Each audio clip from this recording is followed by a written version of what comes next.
Ben asked, I know Bart recommends 1.75 kilograms of protein per kilogram of lean mass. Where do you guys land on this? Yeah, so I'm about the same thinking about it. I think there's instances where people will eat more, especially in our sort of bodybuilding world. I honestly think if you're putting enough fat in your body, you're meeting your requirements in terms of your nutrients, your fat soluble vitamins, your minerals, all that sort of thing.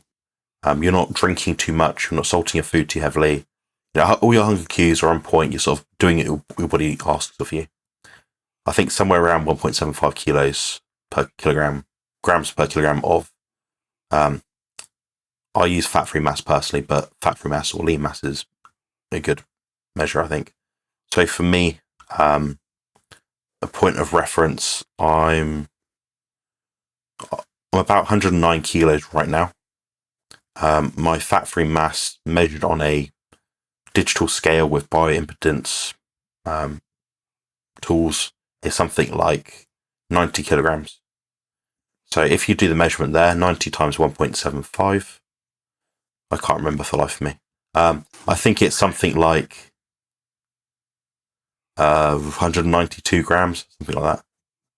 Might be wrong. I don't know. But yeah, that's about how much I'm having. No, sorry. Bart told me for me to have it for my total body weight.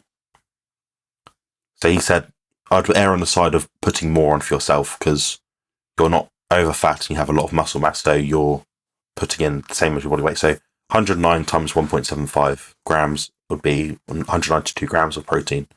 I find I can do that if I eat a significant amount of fat.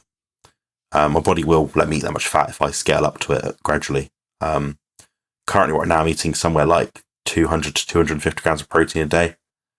I'm not quite tolerating the fat in terms of like the 300 grams I might usually have or scale up to. So I'm building up to that gradually, but as that builds up, the protein intake will go down as well. And just looking at the nutrition data in terms of what I know the body deals well with in terms of like the minerals, electrolytes, that sort of thing. I find that much protein, assuming it is a mixed carnivore diet, does fulfill all of my believed or perceived requirements of what I feel that I need. Yeah. So what about you, Jerome? Are you somewhere similar, or you probably don't have something?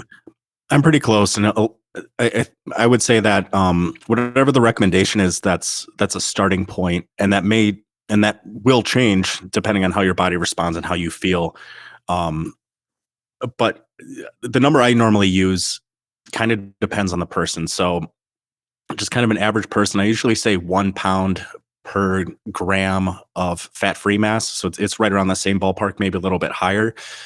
But if somebody, maybe doesn't have a lot of muscle mass, has maybe never lifted weights before and might have a significant amount of weight to lose, I in that case will kind of recommend 1 gram per pound of goal body weight.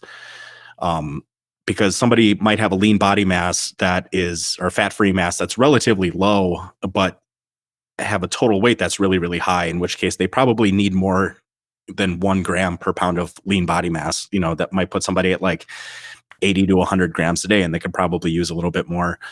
So depending on where somebody is with their physique, I tend to pick kind of one of those two numbers that are in that range, but it's close to where Jonathan and Bart are at.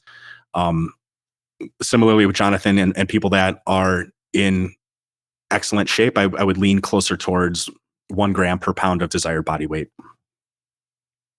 Yeah, good shout. The reason why we're talking specifically about fat-free mass and not lean mass is that the fat-free mass will include our organs, our brain, everything that's inside of us, basically. The lean mass is specifically talking about, in most cases, muscle tissue. So your biceps, triceps, quads, all that sort of thing. The reason why I'm looking at fat-free mass is basically because there will be a turnover rate of protein that we need to keep that going. It's not in isolation of muscle mass.